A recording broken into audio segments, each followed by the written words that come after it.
Hello, Internet. Welcome back to RimWorld. In the last episode, we were talking a lot about evolution in video games and film, and we're going to continue talking about that at least to some extent, because we were talking about like how the Muffalo kind of makes sense. They could totally exist as a creature. It makes sense, cold environments, lots of wool, basically just big cows, right? Nothing really about them stands out as, hey, this wouldn't actually exist.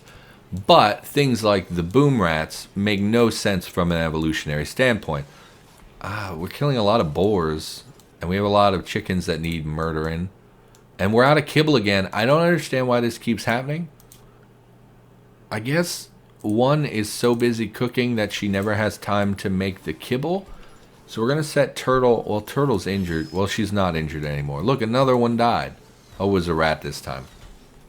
Yeah, Boomalo don't make sense from an evolutionary standpoint, because why would a creature explode and cause fires upon death, especially as a herd animal? It makes no sense, because one dead animal would potentially lead to the loss of the entire herd, which is nonsense for a herd animal.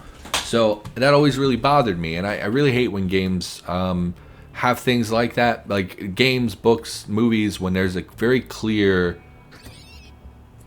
freaking boars. Okay, I guess boars are omnivores because he just ate a rat corpse. Turtle, I would really like you to make kibble. I mean, she's gonna butcher. Stupid boom rats. Yeah, it just does not make sense from an evolutionary standpoint, and I hate when books and movies and games do stuff like that because it doesn't make sense. So that always really bothered me. And like, I wrote a book a couple years ago. Okay, I want you to not do this. I want you to make kibble for our desperately starving animals.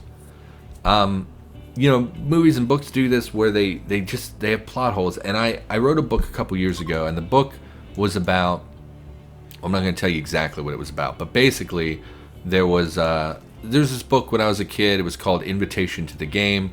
And the whole thing about that story was they're in a post-apocalyptic, in a dystopian future where like robots do all the work, and so kids don't really have jobs. They end up going into a social program for housing and food, like welfare, and then they have bread and circuses to keep the people from rioting, things like that. And throughout the course of that story, which is a kid's book, you probably wouldn't read it, so I don't mind spoiling it. But basically, they get invited to this game, where the game is just like going to a new planet and exploring a new planet that they've never been to before. And then it turns out that the game was actually prep work for actually launching colony ships into space. So these kids are being trained to survive on this new planet through a video game that then becomes reality because they're transported to the new planet where they are going to be the first colonists. And so that's the gist of the story, and it's like 90% dystopian future, and then the very end of the book is them actually on the planet.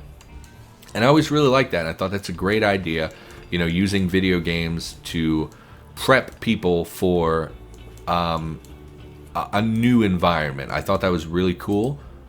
I just changed her to be cooking at a 2. Why is she cutting? It's lower on the list. Why is she crafting? Because I made handling a 2. Gotcha. Okay. My mistake. Turtle, yes, make kibble, please. These extra animals are really becoming a pain growing up into my ass. Yeah, and so I always thought that was a really great idea. And then Sword Art Online got really popular, which was an anime about kids who basically get sucked into a video game. And it's like fully virtual reality, 3D world, movement, and all this stuff. And I thought, I could combine these things into a good novel. And so my novel is much more about being on the planet than it is the prep stuff. Like the book I read when I was a kid, it was like 90% about them in the current day on Earth, and then like 5% them on the planet.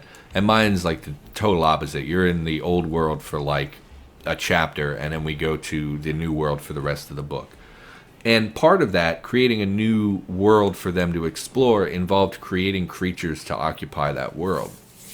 And I realized how hard it is to generate creatures that are realistic but like that are plausibly actually a creature that you could experience, but also make them cool and interesting. I think we're out of components. Is that why the freezers are not getting built? Sure looks like it. Go back to building lots of components, please. Do until we have like, I would like to have like 30 of them at all times, honestly. It's going to eat up our steel pretty good. But we are getting steel from this, although it's not very reliable or quick. We could mine more, but I'd really like to focus our reliance more onto them mining here, because I think it's a constant influx of experience, whereas mining the walls, it's a brief window where they gain experience. So like if we look at Meerkat, how is your mining skill coming along? Is 6? I mean, he doesn't have a passion for it. I don't think anyone but Vaughn has a passion for it. Vaughn doesn't either? But Meerkat, you're like an underground dweller. I thought you were good at it. Oh, Terrace is good at it. What do we have Terrace doing? Nothing? Cleaning. Okay. I mean, you can mine as well. It looks like you're not really cleaning that much anyway. So we could set him up to mine and then take Meerkat off, but I don't think Meerkat is good at anything. Weren't you our art person? No, Terrace was the art person.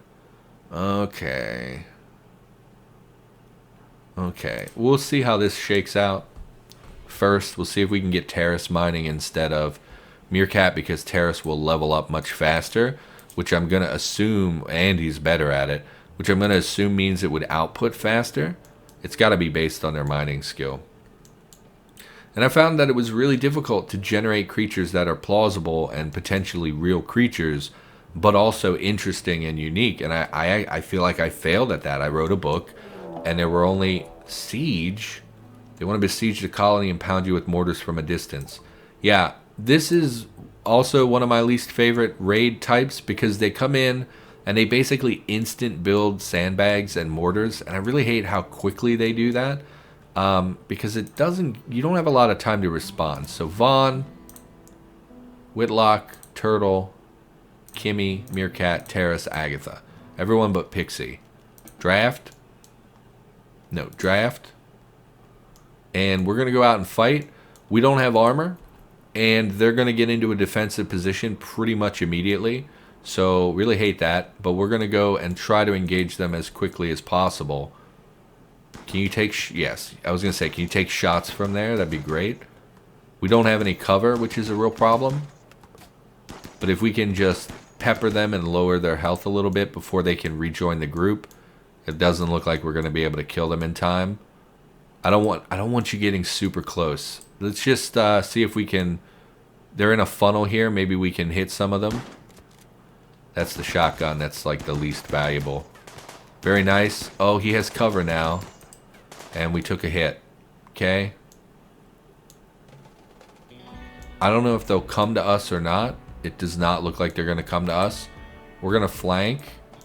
We're going to leave. Okay. Who has the shotgun? Whitlock. No. Vaughn has a shotgun. Vaughn, you post up here and take shots at anyone that comes in the corridor. Doesn't someone else have a shotgun? Meerkat, how wounded are you? No immediate danger. We'll put you here. Everyone else. Okay, everyone else but Meerkat and Vaughn come this way. I can't believe they're not... Oh, God. Oh, no. I mean, they're assaulting the colony. Okay, well, now we really need our numbers to get together. Although we have this, like, killing field. We're going to pull them back as soon as anyone... Okay, now we need to move. Meerkat... Vaughn, could you kindly put Meerkat out? Oh, what? You were clearly around the corner. So Vaughn took some hits. Meerkat, stop being a coward. Just a little bit of fire. It's not going to hurt you. Except that when it is. There's clearly fire there. Don't go walk there. Let's see if we can get around and kill a few more of them. You two need to undraft. And I need Whitlock to go 10 to Vaughn. Because Vaughn is pretty hurt.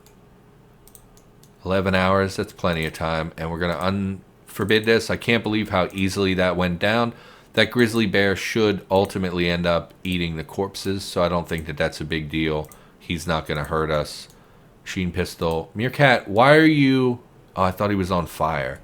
Jeez. Unforbid. Unforbid. Well, those are going to just burst into flame, I imagine. I don't know how that works. Unforbid the silver. Why did the bear go attack a rat when there are corpses to eat? We have Naoki. My friend Marjo died. Oh, well, you shouldn't have been dicks then, I guess. Medieval slave. Oh. Do we want... we don't want this person. Guess what, Naoki? You're gonna die, I think. Okay, undraft everyone. Go about your business. Starvation? From Pixie? Why are you starving, Pixie? There's food everywhere. You're just an idiot? That's fine. Yeah, and I was like, I don't know how to create creatures that are interesting but also plausible. And so I ended up they were kind of like, so my general thinking was like, okay, well, the only real creatures that we have to base our information on, of course, are Earth-like creatures, right? We've never found life outside of Earth. We're not familiar with what that would look like, but we can make some assumptions based on what we see on Earth. And so, like, for instance, got me thinking about humans, right? Humans, we like to think that there were these super unique creatures that over time we've evolved into the apex creature on the planet, which is largely true, right? We're the ones with technology, which is largely where our power comes from. We learned to harness fire. We created tools. We have created the electronic age, the information age. We've shared our knowledge with passing generations, something that other creatures can't do. And so humanity has come a long way, but we're not that great. Like, the reason we made tools is because we suck. Like, because we were not, like, we didn't have the fur to keep us warm, so we needed to create a way for us to protect our bodies. We don't have thick leather hides. We don't have lots of body hair. We created clothing to supplement the fact that we were these pale, weak, pathetic creatures. And we don't have claws, so we had to invent knives so that we could function and fight creatures that had more predatory instincts, right? And so there's a lot about humanity that's like, we kind of sucked, so we worked around it, and that's why we became what we are today. And but I was thinking about humans, and it's like, we think we're this super special species, but there are so many other species on the planet that share a lot of similar traits with us. For instance, we have two eyes. Well, that is a very major theme throughout most of the animal kingdom, is eyes, right? They're not only is it a way of processing information from the world around you, but it's almost functionally identical in every other creature that has eyes. So it's like, that is a very clear path that evolution has taken. Because we've seen so many creatures that have eyes that still exist on the planet, you can draw a conclusion that's saying, hey, having the gift of sight is something that will make you more evolutionary. From an evolutionary standpoint, makes you a more viable creature likely to survive, right? And we can do that with a lot of things. Ears, we can do that with stomach that uses acid to produce energy from food, right? To break down food. And it's like, you can find those common threads in almost every species on the planet. It's not unique to humans. It's not unique to, you know what I mean? And so it's a fair step to say, okay, if we go to a new planet, we discover life, and I don't mean bacteria, I mean like properly full-grown, full-fledged life forms, multicellular organisms that, are mammals or whatever, you can pretty safely bet that they will have eyes, they will have tactile sense, they will have some means of taking in information from their environment through their body contact, right? I think touch is the most common sense of any creature on the planet. Almost every creature on this planet has a way of sensing differences in pressure through their skin or exterior. You can assume they have eyes. You can assume that obviously they have to eat and drink because they need to convert food into energy for their body. Most creatures that we know of have brains that are very clearly formed in a specific way. Cryptosleep, yeah, I don't care about the research at this point. We'll just keep researching crap. Our wealth is to the point where we're getting some pretty significant raids that are making me very, very nervous. Animals are going to eat these corpses, and I don't care. Would really like those components, though, if someone could come. In fact, who's not doing anything? Cooking fine meal. Cheering up patient Terrace. Nah, he can suffer. We'll never do hauling. Okay. Pixie, sleeping. I mean, it is late, I guess. It's not even that late. I think because she's injured. Playing horseshoes, researching. Whitlock, come grab these components. You're not very valuable. Go ahead out there. Hopefully the bears don't eat you or whatever is out there. Looks like we've mostly got our freezer constructed. We're also going to put a light in this area as well. Misc, no. Furniture, light. And yeah, so I worked from that initially, and I was like, okay, well, those are some basic standards of evolution. And they even talk about that in the book, because none of them knew that this planet was real. They basically played a game that was set on this planet that they were training these old trade skills that were not viable in current society. And so they're doing this stuff, and it's like the one character is very intelligent, and she talks about the major milestones in human history, like another raid, like metallurgy, group of tribespeople. I mean, tribespeople are pretty weak. They are in enormous numbers, but we did expand our trap layout, so I'm not super concerned about it. But we'll stack our people up nonetheless. How are you doing? Did you recover fully? You did. Bring Vaughn out here. I mean, honestly, I kind of want Vaughn right here. Although it's not the best cover in the world. Whitlock. We want to line up. Who are our best shooters? I mean, I guess it doesn't matter. I was going to say we'll line up our best shooters to the killing field. But honestly, when they're in such a narrow space like that, I don't know how much it really matters. This is going to ruin their sleep for the day, unfortunately. Meerkat. Draft Meerkat. Plop him over here. Terrace, come on out, bro. Agatha, let's get to work. Gotta find her a tile where there is no one else. We even turn on our turrets, although we very rarely ever actually use the turrets. Meerkat, flip the switch, head on back. So they're gonna be mad that they're posted up outside. Some of them, no, they're all wearing parkas, so it shouldn't be a big deal. But it is cutting into their sleep, so they're all gonna be pretty miserable tomorrow, so there might be social fights. And they talk about like milestones in human history, like developing tools, harnessing fire. Metallurgy was a huge leap forward for humanity. Gunpowder was a huge leap forward. Electricity was a huge leap forward. Written language was a huge leap. Like you can mark all these moments in human history where humanity suddenly lurched forward in what many people would call evolution. And so it's just, I don't think I did a great job. Are you even going to make it? So it was a complete waste to send all these people up here and make them be outside. We'll see if Vaughn can kill a couple. We'll send everyone else back about their business. Flip that switch. Vaughn, go murder them. Nobody gets away in this colony. You come here, you get messed up. Why are you hostile? Is there another group? Why is there another... Is there another raiding party? Vaughn, get inside. I don't really get why there's two groups. Why are you red? You're clearly hostile. The traps will kill them, but we'll set Vaughn up just in case. Like one, I think, will die and then the other will run away. Colonist needs treatment. Medical emergency. Flu. Go rest, you imbecile. Oh, because we had them outside, I guess. Pixie, no, I guess they just still have the flu from a few days ago. I forgot about that. So this one's down. I mean, do we want this person? Cataracts? No, thank you. You're just going to die in the cold.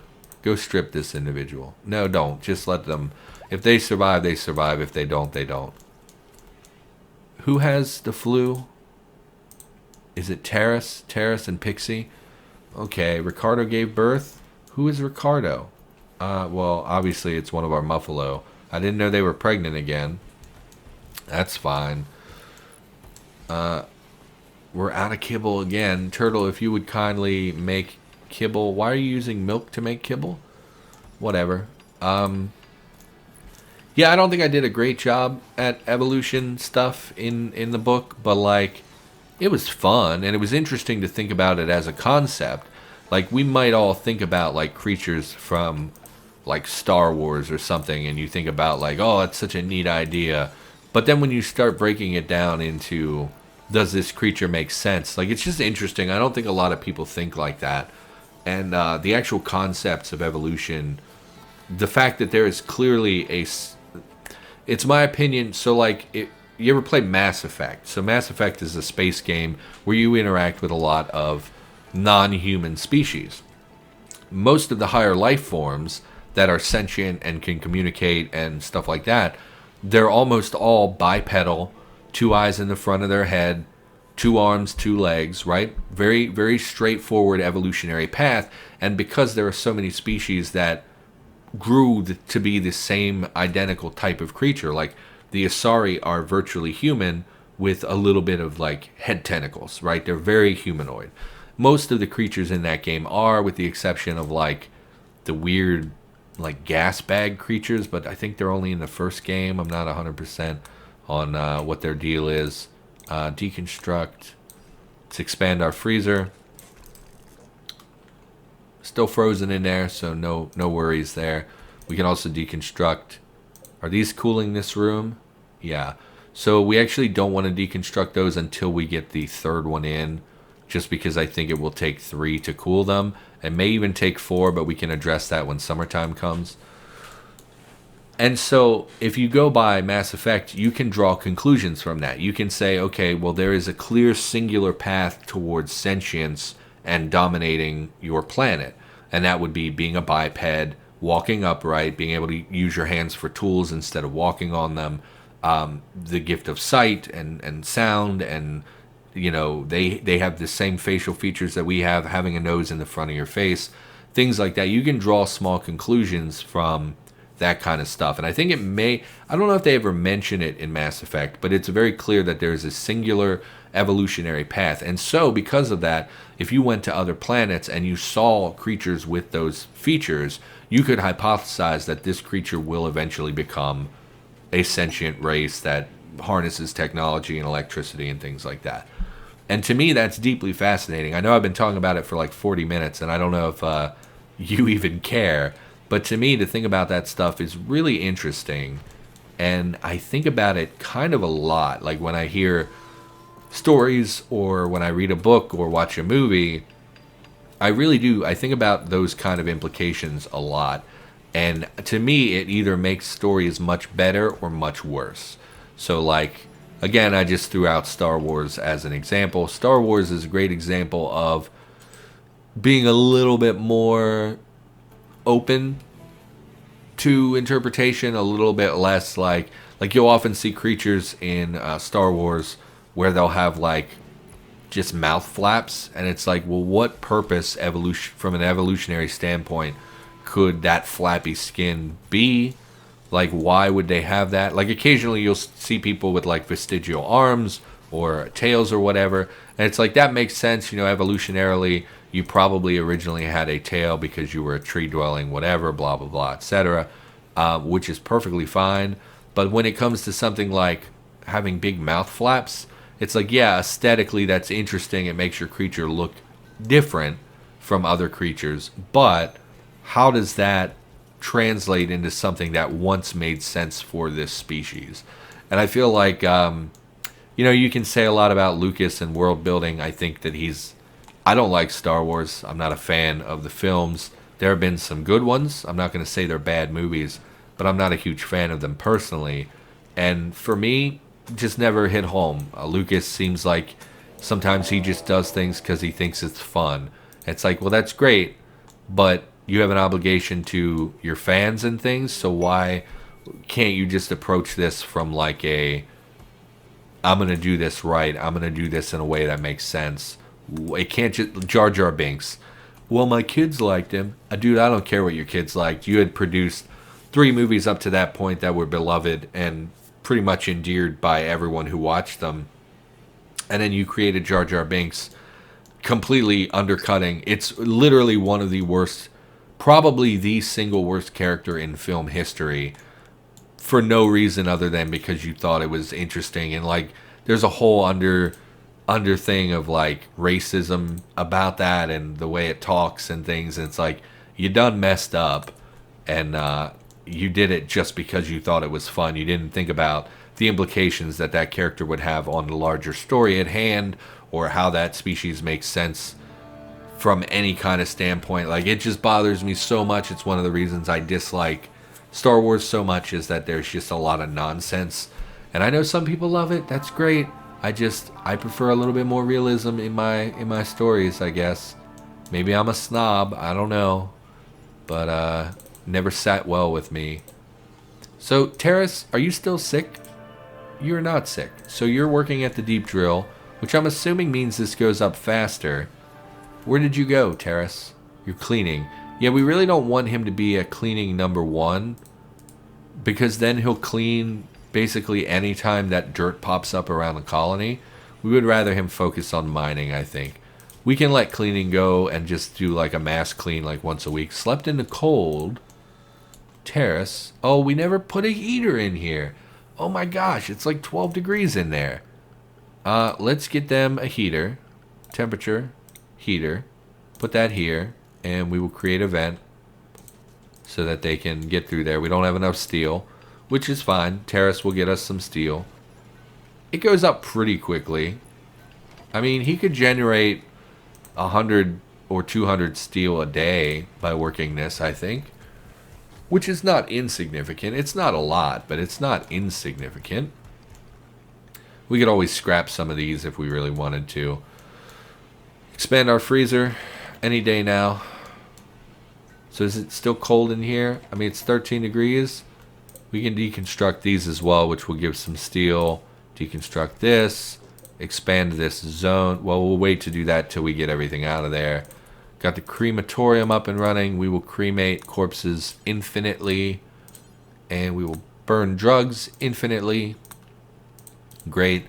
I'd love to get one more assault rifle, but I'm not super worried about it.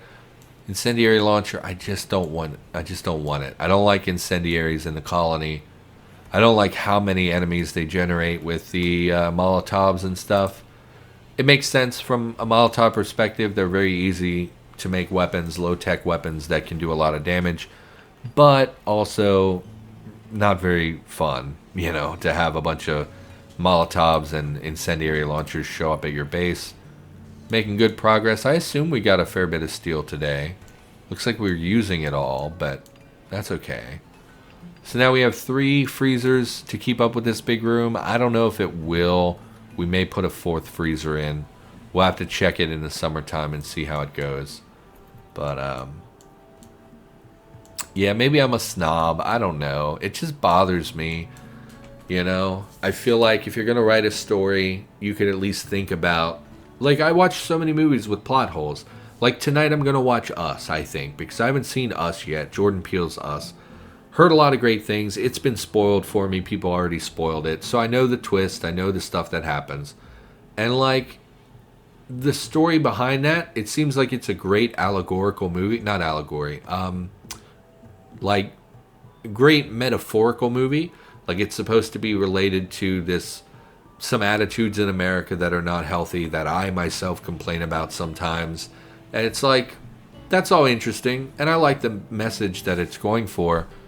But the actual like logistics of the story it tells, they don't make sense. Like, I've had people try to explain it to me. It doesn't make sense to me. I haven't seen the movie yet. Maybe it makes sense, but I've heard that it does not make sense.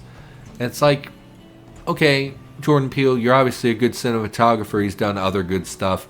It's just, you could have maybe tried harder to make things make sense. Like, I hate when I watch a movie and it's like, well, that doesn't make sense. Oh, that's a plot hole. It just drives me nuts. Maybe it's because I'm a writer. Maybe it's because I'm a snob. I don't know. Someone recently in my comments said, oh, well, you've talked a lot about bad horror movies. What are the good ones? So I laid out a couple of movies that I think are like real solid movies, and then he came back and was like, "Yeah, you're a critic for sure." And I was like, "Ah, crap. I don't want to be a critic. No one wants to be a critic. Even critics don't want to be critics." Let's expand this zone. Got a meteorite. Anything valuable? Uranium. I don't know what you use uranium for. It seems like something we would want. We could mark it so that if I'm ever out looking, I can just quickly spot where it is. Yeah, we'll do that. Because I don't think we need that. Anyway, we should call the episode. Sorry if I'm rambly. I'm a rambly guy. What are you going to do? So that's going to do it. Thanks for watching. I'll be back with more RimWorld in the near future. And I'll see you next time.